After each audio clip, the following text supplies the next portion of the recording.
Hi, welcome Warrenmacher students. The focus of art this week is going to be on pop art. On my website, I have some information and some examples of different pop artists. And so you guys can go on there and take a look at it and maybe have your parents read it to you and kind of do a little investigation on pop art. So this week's art lesson is going to be on pop art flowers. And this is perfect because I am standing in front of the beautiful Carlsbad flower fields. And so it's a fantastic theme for our pop art flowers. Okay, so before we get to the lesson, I'm going to talk to you a little bit about our materials. Pretty simple for this week is you're just going to need a piece of white paper, and any size will work. This one happens to be 8.5 by 11, but any size will work perfectly. And any thickness, it really doesn't matter. And then you're going to need this super hot commodity right here. It is a toilet paper roll. I bet you guys have one of those laying around somewhere. If you happen to not have one available, that's fine. You could also use a paper towel roll. You're really just using the end of it, so either way works great. Okay, the last thing you're going to need are some paints. Now, if I was in my art room at Warren Walker, I would have a lot of paints available to me, kind of all different kinds. But because I'm at home, all I have is this nifty little set of kind of brightly colored, I think they're finger paints, but any paint will work. If you happen to not have paint, you can maybe use anything that will kind of like get a little bit of color or wet. You could even use food coloring. Okay, so that's really all you need for this part. So I'm going to leave you there and we'll get to our art lesson.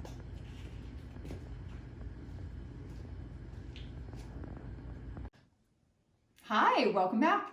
Okay, so we're ready to start our springtime pop art inspired flowers. Now on my webpage, I have a bunch of notes that talk about the history behind the pop art movement. So you guys can take a look at those or have mom and dad read them to you and kind of go over a little bit about what the pop art movement is and how it relates to what our project's gonna be.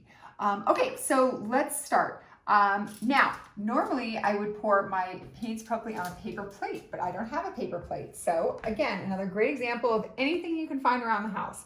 So, so I don't have to make a big mess and wash this all off. I poured a couple paint colors on a piece of aluminum foil on a cookie tray.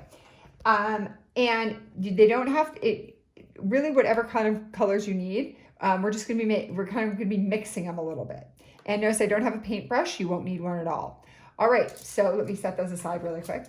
Now, the first thing we're going to do is get our toilet paper roll ready. So if we're gonna be making flowers, you could ask yourself, how in the world am I gonna get a flower out of this toilet paper roll? Well, let me show you.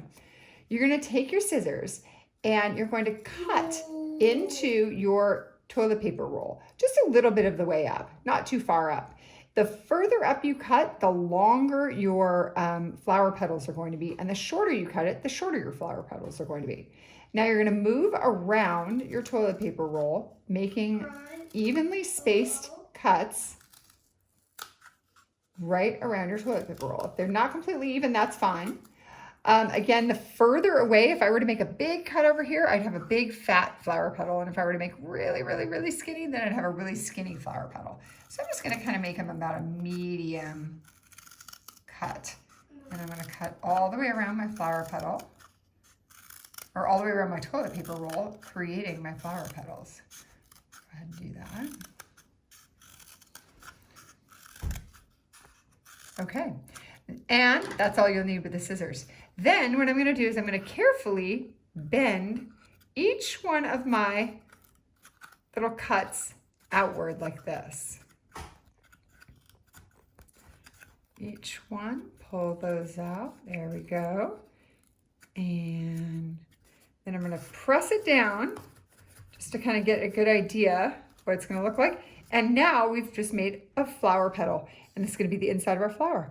Okay, so then I'm gonna take my paint. And what I'm gonna do is I'm really gonna just kind of mush this around. What I wanna do is coat my petals with the paint colors. And see how they're not completely coated? This is kind of a fun opportunity to kind of get a lot of paint on there. And I'm going to give it one little press right there just to get some off. And then I'm going to take it to my paper and I'm going to press and give it a little bit of a press. And I might want to go and touch some of those petals just to make sure that it came down. And I'm going to lift up. And it's okay if some of it didn't attach on there, that's fine too. And I'm going to give it another little press and maybe a little wiggle this time to make sure it's on. And I'm going to get a little more of my paint on there. And I'm going to put another one on there. And I'm going to do another one. It's going to kind of go off of my paper a little bit. And with any kind of a printmaking job that you do, sometimes you'll get it where it doesn't quite look perfect on there, and that's completely okay. All right, so it seems to be working really well. Now this is getting a lot of really cool colors on here. It seems to be working really well when I give it a little bit of a press, and we can overlap ours a little bit. There we go. All right. One, and then I might just do one more kind of going off of my page over here. That's kind of fun. And so one of the big things with the pop art movement is artists focused a lot on repetitive patterns like this.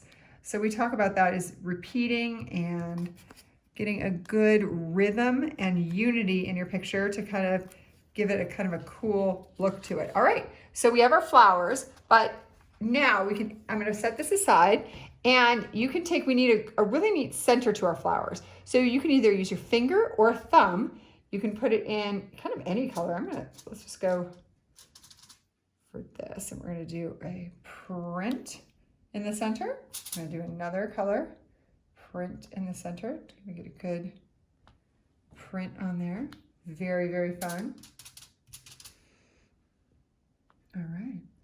And another thing with these flowers that another really cool art term that we talk about is radial symmetry. So you have a center right here and then things completely evenly going out in all directions from one center. So they're symmetrical all the way around. All right, so now we have our, and if I could have probably gotten a paper towel, but I didn't. You might want to grab one. And so now we have our pop art inspired flowers. If you want to go back when you're finished, and you can even add a little more detail to those too. You can even go around and give it a little more detail. Make it almost look like some cool sunflowers. And now any color paints you have are fine. And if you don't have paints, you could almost use anything around the house that would get you some color like this. All right, there we go. And you don't need any kind of stems on here. You could just keep it the way it is. All right, I'm gonna add a few more on there. And then you can just let it dry. Super fun. All right, great. Now, if you have a bigger paper, you'll have more flowers, smaller paper, smaller flowers. All right, everyone. Thanks so much for joining me. Enjoy making your pop art flowers. See you next time.